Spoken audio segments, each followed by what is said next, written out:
हाय hello everyone. So diagnostic sector की दो companies पे आज हम डिस्कशन करेंगे, Lalpath lab and Krishna diagnostics. दोनों कंपनीज के फर्स्ट क्वार्टर के रिजल्ट आ गए हैं, तो देखेंगे नंबर्स कैसे हैं एंड आगे की क्या अपॉर्चुनिटी लगती है इन दोनों स्टॉक्स के अंदर। सो लालपत लैब से स्टार्ट करें अगर हम, तो ये जो कंपनी है लालपत लैब, ये इंडिया की सबसे बड़ी डायग्नोस्टिक कंपनी है। पैथोलॉजी सर्विसेज ये ऑफर करते हैं बेसिकली। आपका ब्लड टेस्ट, यूरिन टेस्ट, जितने भी लो एंड टेस्ट से लेकर के हाई एंड टेस्ट जो होते हैं वो सारे सर्विसेज कंपनी ऑफर करती है। नॉर्दर्न रीजन सबसे इंपॉर्टेंट रीजन है इस कंपनी के लिए। ऑलमोस्ट 62% जो रेवेन्यू है लालपत लैब का, वो नॉर्दर्न रीजन से आता है। एंड इसमें भी दिल्ली एनसीआर तो और भी ज्यादा इंपॉर्टेंट हो जाता है, बिकॉज 31% रेवेन्यू सिर्फ दिल्ली एनसीआर कंट्रीब्यूट करता है इस कंपनी के टोटल रेवेन्यू के अंदर। इसके अलावा ईस्टर्न रीजन में, वेस्टर्न रीजन में 15-15% रेवेन्यू शेयर है कंपनी का। सदर्न रीजन के अंदर काफी कम पेनिट्रेशन है, तो हार्डली 5-6% के आसपास रेवेन्यू आता है इनका। इन्होंने 1-2 साल पहले एक कंपनी है सब अर्बन डायग्नोस्टिक्स, जो कि मुंबई बेस्ड कंपनी है, उसका एक्विजिशन किया था इन्होंने मुंबई में, तो जहां से इनका वेस्टर्न के अंदर थोड़ा रेवेन्यू शेयर और बढ़ा है पिछले कुछ टाइम में। अब जो ये एक्विजिशन जो रहा है इस कंपनी का, सब अर्बन के जो मार्जिन्स हैं वो लालपत लैब के मार्जिन से थोड़े से कम है। लालपत लैब काफी अच्छे मार्जिन्स ऑपरेट करता है, 25-26% के आसपास। जबकि सब अर्बन अगर आप देखोगे तो इनका जो लेटेस्ट मार्जिन है वो 15-16% के आसपास है। बट मैनेजमेंट का बोलना है कि आगे चल के इसका इंटीग्रेशन काफी अच्छा होगा, एंड जो लालपत लैब की जो ऑपरेशनल एफिशिएंसी है वो हम इसके अंदर भी अप्लाई करेंगे, एंड इसके भी मार्जिन्स में इंप्रूवमेंट आने की एक्सपेक्टेशन है। तो इस तरीके का बिजनेस मॉडल है कंपनी का। अब ये जो डायग्नोस्टिक इंडस्ट्री है, ये पिछले 2-3 साल में अगर आप देखोगे तो काफी स्ट्रगल कर रही है कोविड के बाद से। बेसिकली इस इंडस्ट्री में भी अनऑर्गेनाइज टू ऑर्गेनाइज वाला जो थीम की हम बात करते हैं, जो इंडिया में काफी सारे सेक्टर्स में प्ले आउट हो रही है, ये थीम एक्सपेक्टेड था कि इस सेक्टर में भी काफी अच्छे लेवल से प्ले आउट होगा। आई थिंक 2018-19 में क्रिसिल की एक रिपोर्ट भी आई थी, जिसमें उन्होंने कहा था कि अनऑर्गेनाइज प्लेयर्स काफी तेजी से अपना मार्केट शेयर लूज करेंगे इस सेक्टर के अंदर, एंड जितने भी ऑर्गेनाइज प्लेयर्स हैं वो लगातार मार्केट शेयर गेन करेंगे, और ये काफी फास्ट पेस पे होगा, मतलब काफी तेजी से होगा। लेकिन 1-2 साल पहले वापस से क्रिसिल की एक और रिपोर्ट आई, जिसमें उन्होंने कहा कि जो ग्रोथ हम एक्सपेक्ट कर रहे थे कि मार्केट शेयर शिफ्ट होगा अनऑर्गेनाइज प्लेयर से ऑर्गेनाइज प्लेयर्स के पास में, तो वो उतनी तेजी से नहीं हुआ है। एंड आज भी अगर आप देखते हो तो 85% मार्केट शेयर जो है इस इंडस्ट्री में, वो आपका अनऑर्गेनाइज प्लेयर्स के पास में, जबकि सिर्फ 15% जो मार्केट शेयर है वो आपका लालपत लैब, विजय डायग्नोस्टिक, आपका मेट्रोपोलिस, ऐसी कंपनीज, ऐसी ऑर्गेनाइज कंपनीज के पास में है।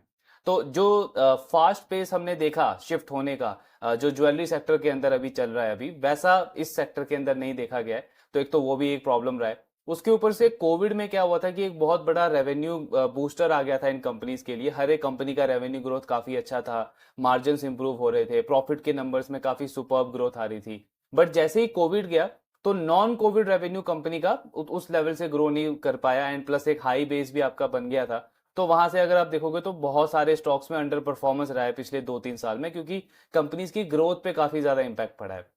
तो ये भी एक चैलेंज था।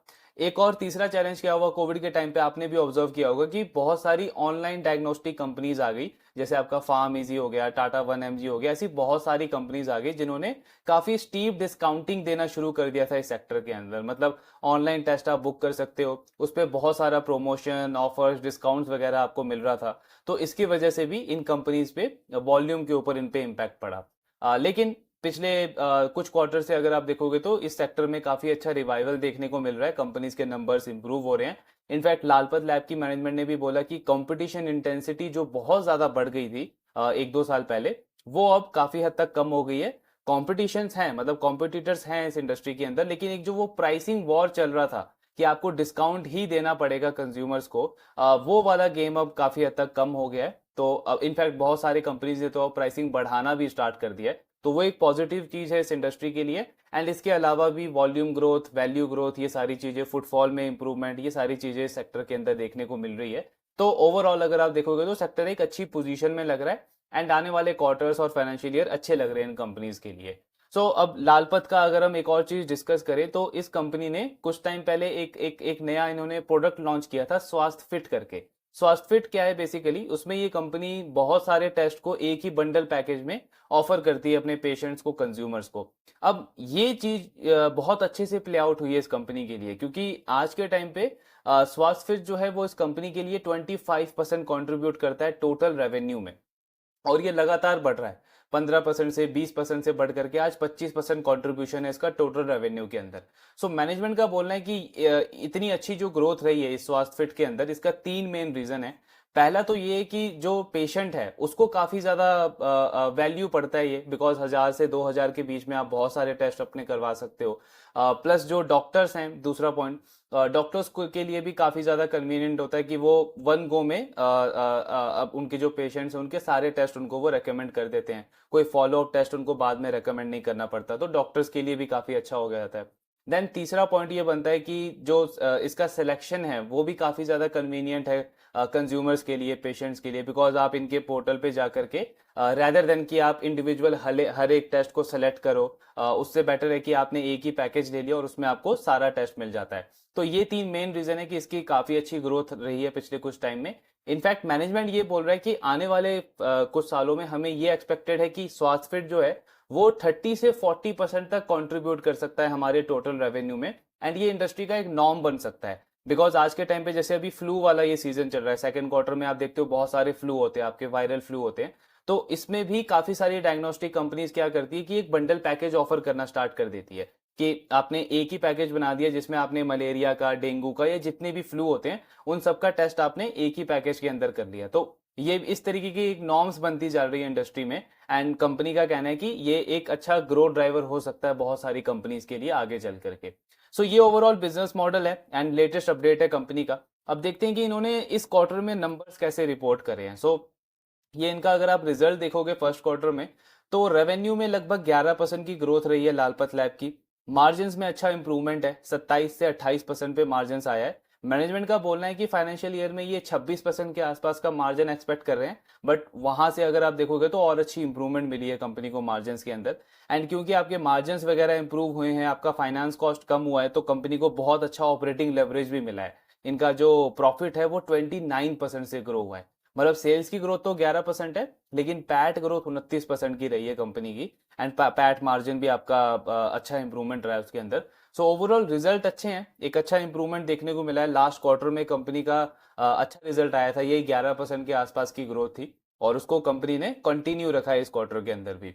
इस फाइनेंशियल ईयर के अंदर मैनेजमेंट का बोलना है कि हम लो टीन का ग्रोथ टारगेट कर रहे हैं, मतलब 12-13% का ग्रोथ हम टारगेट कर रहे हैं, लेकिन मार्जिन यही 26% के आसपास रहेंगे, तो मोटा मोटा आप एक्सपेक्ट कर सकते हो 15, 16, 18% के बीच में पैट कंपनी डिलीवर कर सकती है, बिकॉज इनको इनका ऑपरेशन एफिशिएंसी काफी अच्छा है। But stock point of view से अगर हम देखें तो कुछ खास इंटरेस्ट बनता नहीं है इस स्टॉक में करंट लेवल के ऊपर, बिकॉज 70 के आसपास का पी मल्टीपल चल रहा है इसका, तो 70 का पी 18-20% का अर्निंग ग्रोथ कुछ बहुत ल्यूक्रेटिव नहीं लग रहा है। बट यस, कंपनी को ट्रैक करते रहेंगे बिकॉज इस सेक्टर में अपॉर्चुनिटी है। जैसे अभी हमने डिस्कस किया कि 85% मार्केट शेयर अभी भी अनऑर्गेनाइज प्लेयर्स के पास है, और लालपत लैब इस सेक्टर की सबसे बड़ी कंपनी है, लेकिन फिर भी इसका मार्केट कैप अराउंड 26-30 हजार करोड़ के आसपास है, तो मिड साइज कंपनी है। स्कोप ऑफ ग्रोथ तो बहुत ज्यादा है, तो इसको ट्रैक करते रहेंगे, एंड चीजें भी अब रिवाइवल हो रही है कंपनीज के लिए। सो आने वाले क्वार्टर्स में देखेंगे कि इनके नंबर्स कैसे रहते हैं। अब जो दूसरी कंपनी जो है सेक्टर की, कृष्णा डायग्नोस्टिक, इस पे हम डिस्कशन करेंगे। सो कृष्णा डायग्नोस्टिक जो है वो बेसिकली पीपीपी मॉडल पे काम करती है, मतलब गवर्नमेंट के साथ में इनका पार्टनरशिप रहता है, और ये basically low value diagnostic company है, मतलब इनके जो कॉस्ट होते हैं वो काफी कम होते हैं टेस्ट के, अगर आप उनको कंपेयर करोगे बाकी डायग्नोस्टिक कंपनीज के साथ में। इनफैक्ट मैनेजमेंट का बोलना है कि कई सारे स्टेट्स में जो स्टेट गवर्नमेंट की जो स्कीम होती है सीजीएचएस, उससे भी लो रेट पे ये टेस्ट प्रोवाइड करते हैं कंज्यूमर्स को, पेशेंट्स को। तो लो कॉस्ट मॉडल है लेकिन हाई वॉल्यूम मॉडल है। अब क्योंकि इनका ये पीपीपी मॉडल है, गवर्नमेंट के साथ में पार्टनरशिप है, तो इसमें एक तो इनको एडवांटेज भी है और एक आप थोड़ा सा डिसएडवांटेज भी बोल सकते हो।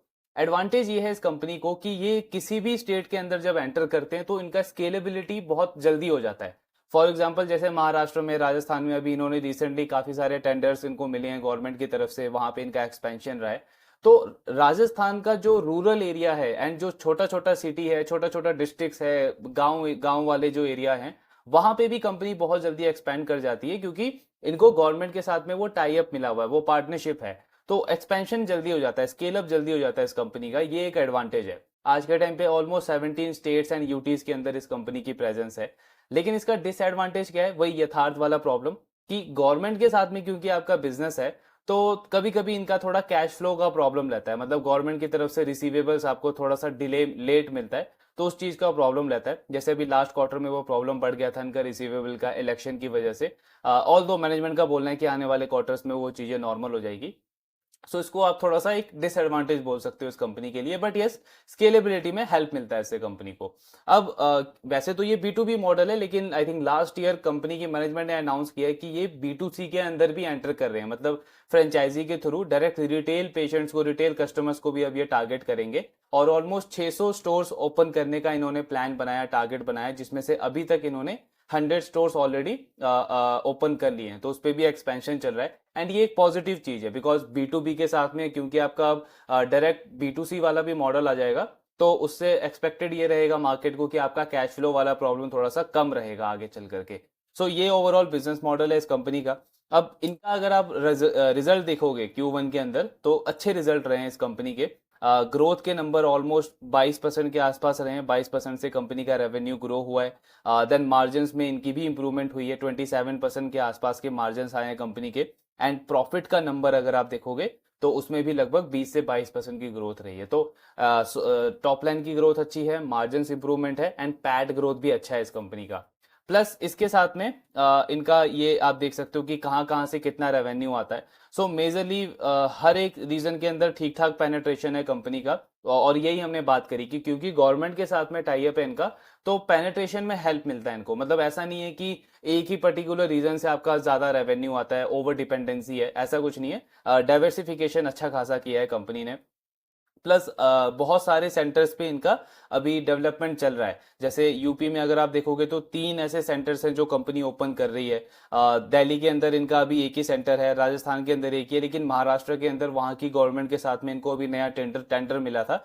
तो 41 सेंटर्स जो हैं वो वहां पे अभी उन पे काम चल रहा है, और आने वाले टाइम में वो ऑपरेशनलाइज हो जाएंगे। तो यही एक एडवांटेज मिलता है कि कंपनी फटाफट से स्केल अप कर सकती है अपने मॉडल को। देन इसके साथ में अगर आप इनका मॉडल देखोगे तो ये इंटीग्रेटेड डायग्नोस्टिक कंपनी है, मतलब ये पैथोलॉजी के साथ में रेडियोलॉजी सर्विसेज भी ऑफर करते हैं। जैसे आपका जो MRI होता है, CT स्कैन होता है, एक्सरे वगैरह होता है, जो इमेजेस टेस्ट होते हैं आपके, वो भी कंपनी ऑफर करती है। तो ये इस पॉइंट पे भी ये थोड़ा सा डिफरेंट है लालपत लैब से, अगर आप इसको कंपेयर करो। मैनेजमेंट का आगे का ग्रोथ एस्पिरेशन काफी काफी ज्यादा एग्रेसिव है, मतलब काफी हेल्दी है बेसिकली। अगले 5 से 6 साल के लिए मैनेजमेंट टारगेट कर रही है कि 25% की ग्रोथ हम बहुत इजीली मेंटेन कर सकते हैं। इनका मार्केट कैप भी अगर आप देखोगे तो आई थिंक 3,000 करोड़ के आसपास का मार्केट कैप है। तो साइज बहुत छोटा है, इंडस्ट्री में स्कोप बड़ा है, और मैनेजमेंट का ग्रोथ टारगेट भी काफी अच्छा है, 25% का ग्रोथ ये ओवरऑल टारगेट कर रहे हैं। प्लस ये जो B2C वाला मॉडल है, इससे एक्सपेक्टेड है कि जो थोड़ा बहुत अनसर्टेनिटी रहता है इनके कुछ रेवेन्यू को लेकर के, वो भी काफी हद तक रिजॉल्व हो जाएगा। सो एक अच्छा मॉडल है, स्केल अप काफी अच्छे से कर रहे हैं। प्लस इसका स्टॉक अगर आप देखोगे तो ये आई थिंक 36 के पी मल्टीपल पे ट्रेड करता है। सो ये जो इनका पी मल्टीपल है, ये बाकी पीयर्स के कंपैरिजन में काफी लो है। अगर हम इसको विजया डायग्नोस्टिक, मेट्रोपोलिस या लालपत से कंपेयर करें, जो कि 70, 80, 65 पी मल्टीपल पे ट्रेड करते हैं, तो उनके कंपैरिजन में काफी लो पी पे ये बिजनेस ट्रेड कर रहा है। एंड ग्रोथ काफी अच्छी है, 25-20% के आसपास की ग्रोथ इन्होंने मेंटेन करी है। पिछला फाइनेंशियल ईयर काफी अच्छा रहा है इस कंपनी के लिए। मार्जिन्स को अगर ये मेंटेन कर ले, और प्रॉफिट की ग्रोथ इस तरीके से कंटिन्यू रहती है 18-20%, 25% के आसपास में, तो एक अच्छा री रेटिंग का अपॉर्चुनिटी हम इस बिजनेस से एक्सपेक्ट कर सकते हैं। बिकॉज स्टॉक वही पॉइंट है कि सिर्फ 36 पे के पीई पे ट्रेड कर रहा है, जबकि बाकी प्लेयर्स काफी हाई पीई पे ट्रेड कर रहे हैं। तो हेल्थ केयर इंडस्ट्री में अगर आप देखो तो एक यथार्थ हॉस्पिटल सेक्टर के अंदर काफी अच्छा लगता है, उसका रिजल्ट अभी आना बाकी है। एंड साथ में अगर हम डायग्नोस्टिक कंपनीज की बात करें तो कृष्णा डायग्नोस्टिक्स है जो एक अच्छा इंटरेस्टिंग प्ले लगता है इस इंडस्ट्री के अंदर। तो ट्रैक करते रहेंगे इन कंपनीज को, कौन कॉल अभी हुआ है इनका दोनों का, कौन कौन एनालिसिस भी करेंगे कि और क्या क्या अपॉर्चुनिटी देख रही है मैनेजमेंट इस फाइनेंशियल ईयर के अंदर। एंड मेन पॉइंट तो यही है कि जितने ज्यादा हो सके उतनी ज्यादा अपॉर्चुनिटीज हमको आइडेंटिफाई करनी है। बिकॉज ये जितने भी बिजनेसेस हम डिस्कस करते हैं, ये mid and small cap, micro cap businesses हैं। तो इनमें डेफिनेटली वेल्थ क्रिएशन की अपॉर्चुनिटी तो है, मतलब आपको बड़ा वेल्थ क्रिएशन यहीं से मिलेगा। लेकिन उसके साथ में एक बड़ा चैलेंज ये भी रहेगा कि बीच बीच में आपको इन बिजनेसेस में एक बड़ा हिट भी लेने को मिल सकता है, एक बड़ा पेन भी देखने को मिल सकता है। जैसे किसी कंपनी में आप देखोगे तो कोई बैन लग जाएगा, किसी का IT रेड होगा, किसी कंपनी का कोई एक पर्टिकुलर सेगमेंट बिल्कुल ही अंडर परफॉर्म करने लग जाएगा, कहीं पे आप देखोगे इंडस्ट्री में डिमांड में स्लो डाउन आ जाएगा। सो इस तरीके की चीजें होती रहती है इतने mid and small cap businesses में। तो इसीलिए जरूरी ये है कि हम ज्यादा अपॉर्चुनिटीज आइडेंटिफाई करके रखें, सो दैट कल को अगर कहीं पे भी हमारे एक बिजनेस में कोई प्रॉब्लम आता है तो हम स्टक ना हो उस स्टॉक के साथ में, हमारे पास अपॉर्चुनिटी हो एंड हमें आइडिया हो कि कहाँ पे हमारे कैपिटल को शिफ्ट करना है। तो वही पॉइंट है, ज्यादा से ज्यादा अपॉर्चुनिटीज हम डिस्कस करते रहेंगे। अच्छे रिजल्ट है दोनों कंपनीज के, कृष्णा डायग्नोस्टिक एक अच्छा प्ले लगता है, री रेटिंग वाला कैंडिडेट आप इस कंपनी को बोल सकते हो। बाकी देखते हैं कौन कौन में मैनेजमेंट क्या बोलती है, एंड आपके जो भी डाउट्स हैं do let me know in the comment box. Thank you very much.